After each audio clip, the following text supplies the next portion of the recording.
Jaclyn, thanks so much for doing this. I really appreciate your time this weekend. Tell me about your business. Tell me where you guys are located, how long you've been in business, your website address. Yeah, so my brand is Jaclyn Jordan, New York. I am a bridal designer based in New York City. I started my brand in 2013, showing my collection at New York Bridal Fashion Week. Awesome. We've been making wedding gowns and heirloom quality accessories since then. Nice. That's awesome. What's your website address? The website is jaclynjordannyc.com. Okay, and then Instagram, I take it, is the same? Of course. Instagram is Jaclyn Jordan NY. Okay, yeah, awesome. And Facebook is Jaclyn Jordan New York. Yeah, good. So what made you get into designing dresses? Yeah, so I have been in the industry now for about 15 years. I started whenever I was a freshman studying at the Savannah College of Art and Design. Nice. And, I always worked whenever I was in high school. And getting to college, I, first couple semesters, wasn't working, just, getting money from my parents, which was weird to me. So I knew I wanted to get a job, and there was a little bridal shop right beside one of the buildings I was taking a class in. And I was like, oh, bridal's like fashion. That sounds fine. Let's do that. And so I bugged the owner to death, and she finally gave me a job, and it just You just fell in love with it at that point? I fell in love with it. Like, the industry is so great, and bridal is such a happy thing to design. So it really just suited me, and I've been in it now since the beginning of 2005. Now, how long have you been in New York? Been in New York for almost 8 years, since since the end of 2012. Gotcha. Which is where fashion is, like, I mean, if you're going to be in fashion, you need to be in New York. I mean, right? I mean, I guess. Yeah. It was actually so funny. It was on the list of my husband's, husband and my places of where we never wanted to live. We never wanted to live in New York, but he got offered a job in the city, and it wasn't a bad place for me to be as a designer. So not at all. Yeah. That's awesome. So tell me a little bit about the process of what, how do you get most of your couples? Is it usually through referrals? Do they find you online? Or is it a combination of things? And then kind of what is the process of creating something for them? Like, what do you go through to, after they decide they want to do business with you? Sure. So, the majority of my business is actually wholesaling. So I wholesale primarily to bridal salons around the US. Gotcha. And about 25 stores. I do private, custom gowns as well. And a lot of that is just kind of like word of mouth referral among different brides kind of in New York City, Gotcha. which is fantastic. And I love that, because my custom clients that I work with, it's not just my collection, which whenever I design my collection, of course, I'm thinking about what is sellable, what bridal salons are going to be able to purchase for themselves and sell over and over again.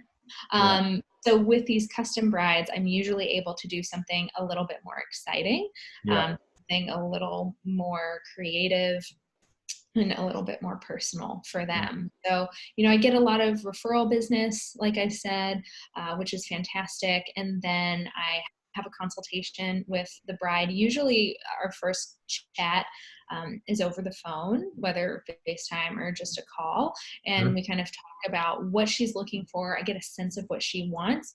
And then if it seems like it's going to be a good fit, because I want to make sure that the clients that I'm working with, since I don't do a ton of them, are ones that make sense for my business. Oh yeah, and absolutely. My aesthetics, and I'm going to be able to make what it is that they want. Once I talk to her over the phone, then we usually end up having an in-person appointment, and I sketch, and maybe we try on a few things, and it's like, all right, we like the top of this and the skirt from that, and then let's put a slit in it, or let's, Yeah. this crazy sleeve. I don't know. Yeah.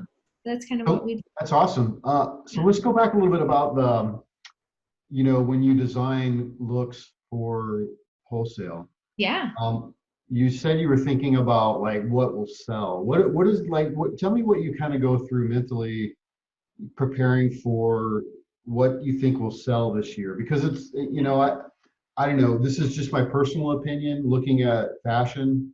I'm Mhm. not in the fashion business, so but I feel like I see a lot of waste, I hate to say, right? So I see a lot of designers that create stuff and then it ends up in these trunk sales and various other things. So Yeah. as a designer, do you take that into account? Are you thinking about like that part of it? I'm just curious because Yeah. I don't really know. No, that's such a great question. And whenever I started my gown part of my collection, because whenever I began, I was just doing veils and those kind of like soft accessories. But the whole goal was to always transition into gowns. It just takes a lot of money to make a wedding Yeah, dress. it does. Yeah, yeah, So as a self-funded small business, I started with what I could. But yeah. whenever I began my gown collection, everyone was doing 2 collections a year. I felt a lot of pressure that I needed to do 2 collections a year, even though I was only sold in like one store at the time. Yeah. So I was making 2 gown collections a year, and it felt just like so much energy. Just it felt wasteful because a lot of small bridal salons can't afford to buy twice a year, No. and for me, I couldn't really afford to make 2 collections a year. It was really hard on the business. So I changed and I just produce 1 collection a year now, and it's a curated collection. I typically put out 12 gowns per year, which is fantastic because I'm really editing down what the line is. I'm not having dresses that feel like they're basically the exact same dress. Yeah. You know, oh, the ruching just goes differently on this one. None Gotcha. of that. No like repeating. It's just here is this one dress that can totally stand alone, but here are these 11 others surrounding it that all like complement and feed into each other. So I really try to edit my collection. I got you. Well, that makes a lot of sense because I've had some interviews with salons, bridal salons, Hmm. and they have the same, just exactly what you said, right? Like they struggle with having to buy twice a year when, Yeah. it's just not, they're a small business too. Yeah. But they've got to buy this set stuff. In fact, that one of them I did an interview with said that they don't even do business with collections or companies that require them to do certain minimums and this, that, and the other. Yeah. They're like, I can't do it. I can't do Yeah. it as a shop. I just don't have the volume. Yeah. No, for sure. And since I started in bridal salons and I have a really good sense of what is happening at the salon level, because I mean over half of my career in bridal has Yeah. been in salons as well. I know the struggles that store owners face. I know what it's like to try to manage your budget to buy and make sure that you're going to get really good strong styles that will sell in your store that aren't just going to like take up space and sit on the Yeah. rack. So, Right. I really consider that too. And with my wholesale accounts, like I just ask for 3 dresses a year.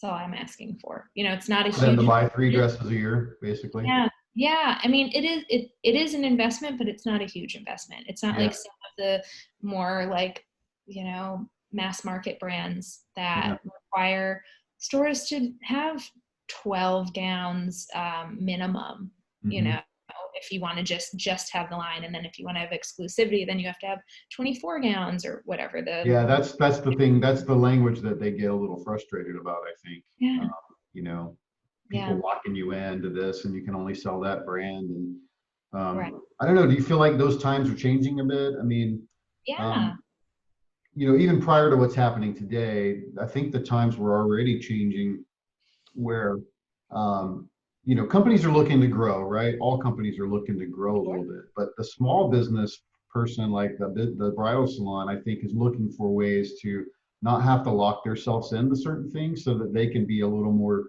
dynamic and agile with their business. Do you Yeah. feel like that's happening?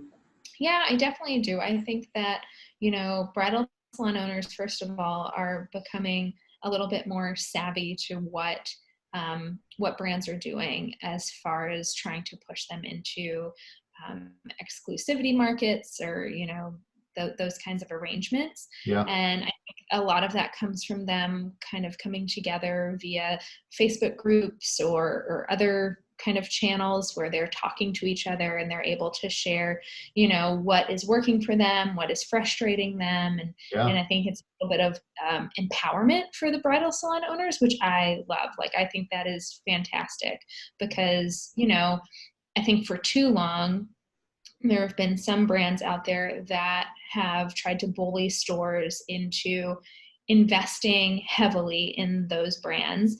And then it hurts brands like mine, like other more independent designers that, we don't have the power to say, well, if you don't buy, 12 dresses from us this Yeah. season, get it. We're going to go to the store down the street. Like, I also just think that's a gross way of doing business. Like, I am so relational and I Yeah. value my stores and consider it a partnership between the two of us. Like, It I'm trying is. to promote them, they're trying to promote me. Like, Exactly. it's this mutually beneficial relationship. So to have other bigger brands kind of swallow up most of their budget and then we can't work together because of that, I'm not into it. And I think that other bridal salon owners are getting that and they are kind of pushing back and responding to it, which I love. It's good. Yeah, I think that's great. So as a designer though, do you feel like things are changing with some of the larger design houses in that realm? Do you think that they're seeing that? Um, I think that, like, of course, they're feeling the pushback from bridal salon owners, but if they are responding to it and changing, I have no idea. yeah.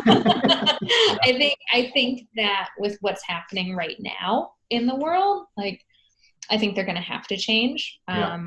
I'm just thinking ahead right now to the fall, and I had some thoughts on what the collection was going to look like, and now I have some very different thoughts about what my collection is going to look like because I'm just not sure that um, that I'm going to be able to have the time and the financial resources to produce a 12-piece collection. But on top of that, I don't know that my stores are going to have the budgets to even invest in, Yeah. in 3 dresses, for That's a instance. really good point, right? Like, Yeah.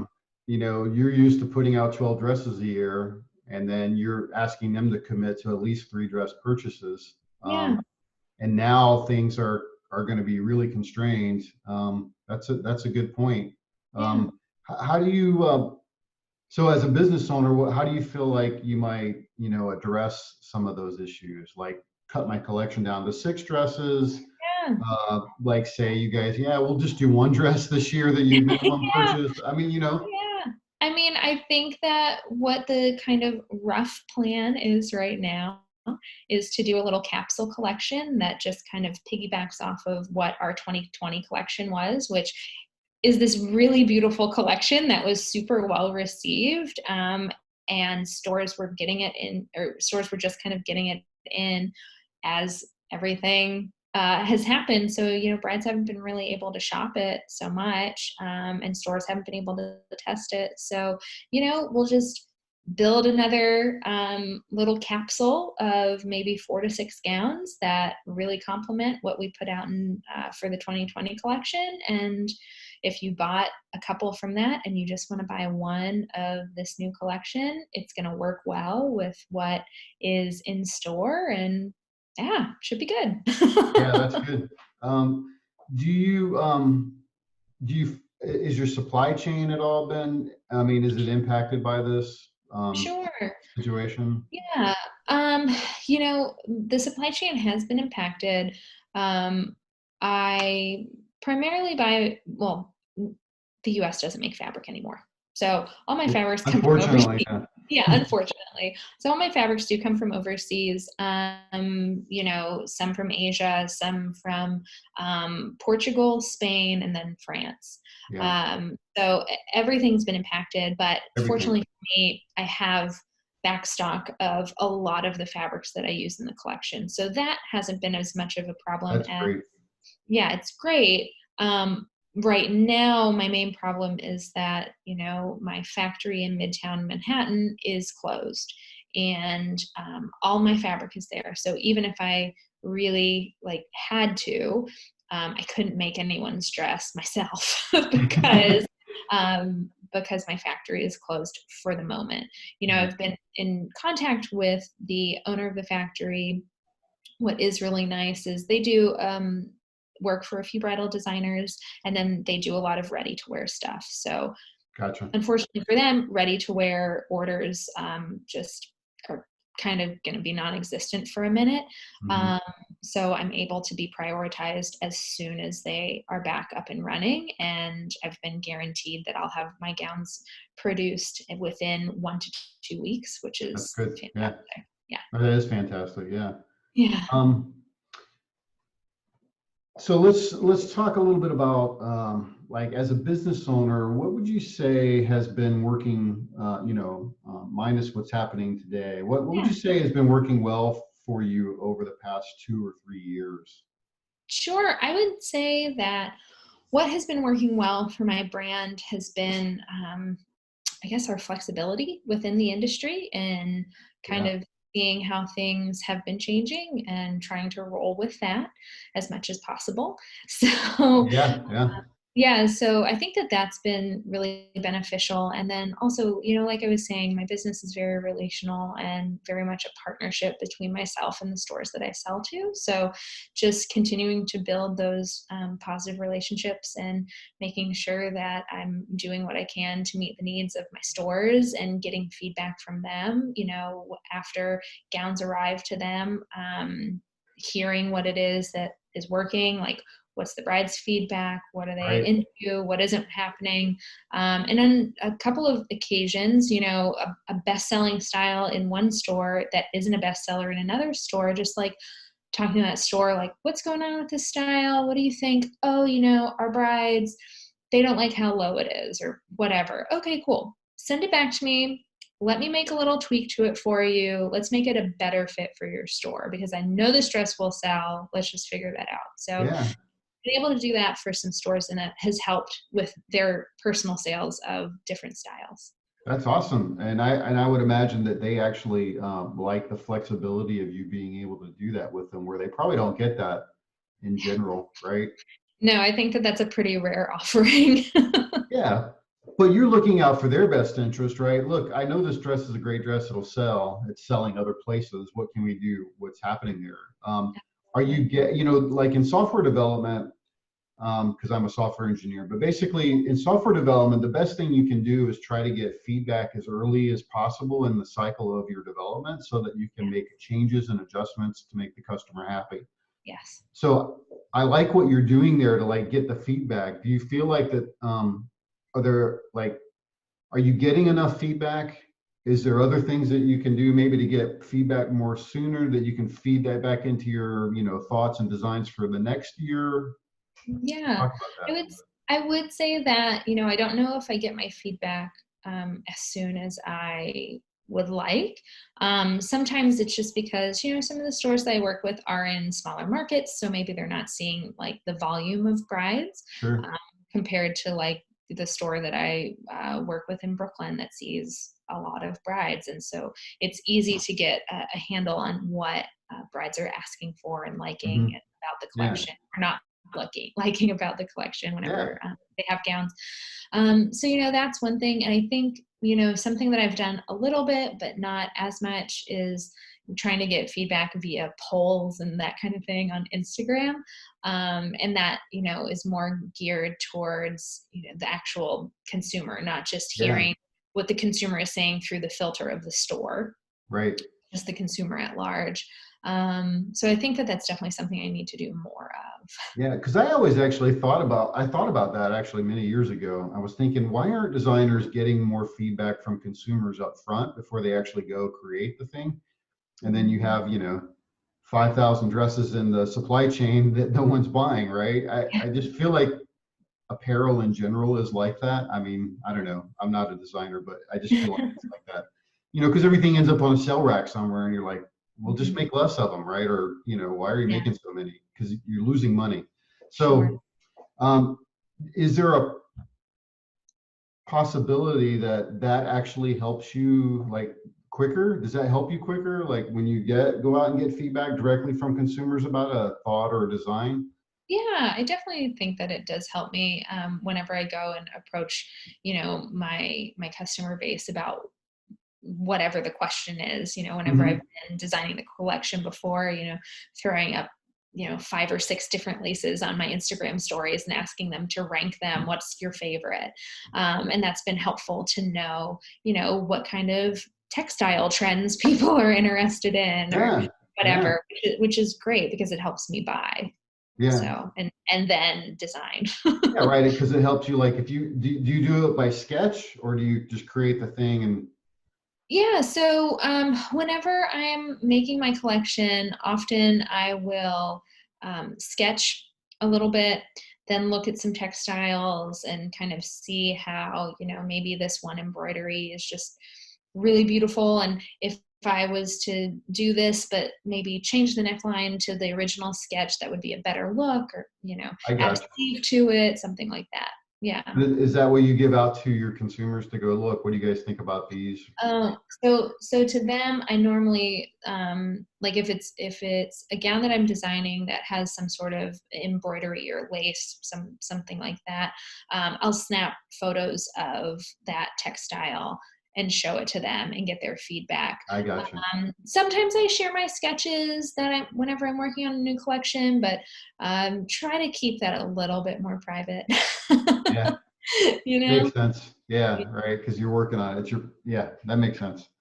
Yeah. How do you get around that though? I was just curious, like if you wanted to get feedback, how do you privately get feedback in a I talk to my stores.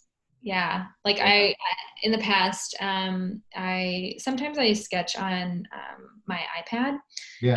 and I will like shoot off just a page worth of sketches, little like thumbnail sketches off to some stores and Do just you say, guys hey, think about these? what do Yeah. you think Yeah, about this? perfect. Yeah, so I'll do that. Okay, that's good. Get feedback. So what would you say have been your biggest challenges over the past couple of years? Yeah, I mean, I think a challenge that I have is probably a challenge that every single person feels like they have, and that's a lack of time. I just feel Hello.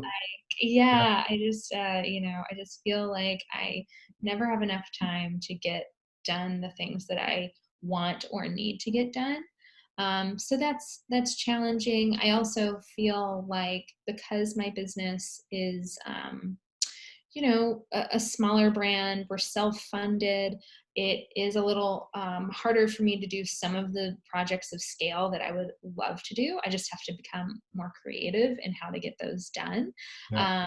But it works, but it's one of those things where it's like, if we had a financial backer, man, this could potentially be easier. But then that comes with a whole other slew of It headaches. does. It comes with a whole bunch of other problems. Yeah, Yeah, so like, yeah, money doesn't solve everything, it but doesn't. it does make you become a little bit more creative and savvy for sure. Sure. Yeah. And that's good. That's Yeah, great. yeah, So like if you were to give yourself some advice 5 years ago, what would yeah. you go back and tell yourself? I would tell myself to work harder. I Really? would. Yeah, I would tell myself to work harder and like Explain. What do you fight. mean? I think that so 5 years ago I was well, let's see, when was 5 years ago? That would be Haven't 2015 we roughly. been in quarantine for like 8 years now? Right? Yeah. So yeah, 5 years ago was 15, 2015. Yeah, 2015. roughly. Yeah, Yeah.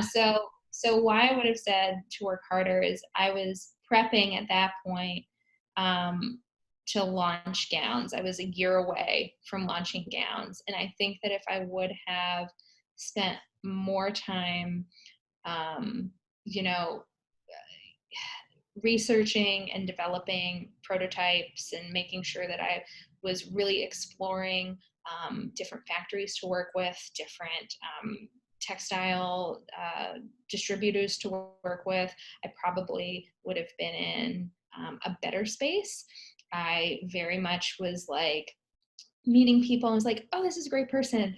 Sure, this price seems, I guess, what people have to pay to have a wedding dress made. That's fine, you Yeah. know? But in reality, you know, making my first 2 collections, I spent like way too much money on production for what you can actually have a factory make it for. And, Yeah. you know, just finding different textile manufacturers or distributors in the city that you know, are more competitively priced, but while still having this amazing quality. You know, I use Yeah. a lot of French laces, a lot of silks in the collection. I also have to mix in some blend fabrics as well, because, you know, not all stores can sell gowns that start at $5,000. 100%. Yeah. So, you know, having competitively priced Yeah. textiles to make the garments really makes a difference, because Yeah. it Well, when the, helps you bring know, my price down. yeah, yeah, exactly. Like, well, when the average price US wide is $1,300, Yeah, you know, you have to, you know, there's different buckets within there, sure. but you know, you have to look where the majority of the business is and go, okay, I need to focus on something that can go after the majority of the business, right? Yeah, There are opportunities in the 5K plus, but yeah, are a lot smaller than the 1,000 to 2,000 range, or the, yeah, you know, 1,000 to $2,500 range. There's a lot more opportunity there. So there is. yeah, makes a lot of sense. Yeah. Uh, Tell me what your most interesting, inspirational story you have. Oh, geez. So I met about, oh my gosh, I think it was in 2016. I met a gal who was a waitress at a restaurant down in the West Village. And she is from Statesboro, Georgia, which is just outside of Savannah. So we clicked Oh because, you yeah. know, lived in Savannah for a long time. She's from Statesboro, sweet, like Southern girl. So she was waitressing, but also kind of like freelance writing for GQ. And she told me, she wasn't dating anybody, anything like that. She told me, Jaclyn, you're going to make my wedding dress one day. And I'm like, oh, that's real sweet. And you know, we like exchanged Instagrams and whatever. Yeah. And then fast forward to 2018, she got engaged and she got married, and she wore one of my gowns. Oh, And it was just really awesome to see like this, you know, super sweet gal kind of met on a whim randomly as she was waitressing. And then we fast forward, and she remembered me and wanted me to make her wedding dress for wow. her gorgeous wedding that was in Savannah in the fall of 2018. It was Wow. awesome. That's Yeah. awesome. That's a great story and so inspirational because it just makes you feel good about what you do, right? It's just like, Yeah. you know, yeah, Yeah. I feel so lucky to be able to use my design talents to make a garment that is unlike any garment that a woman will ever wear in her life.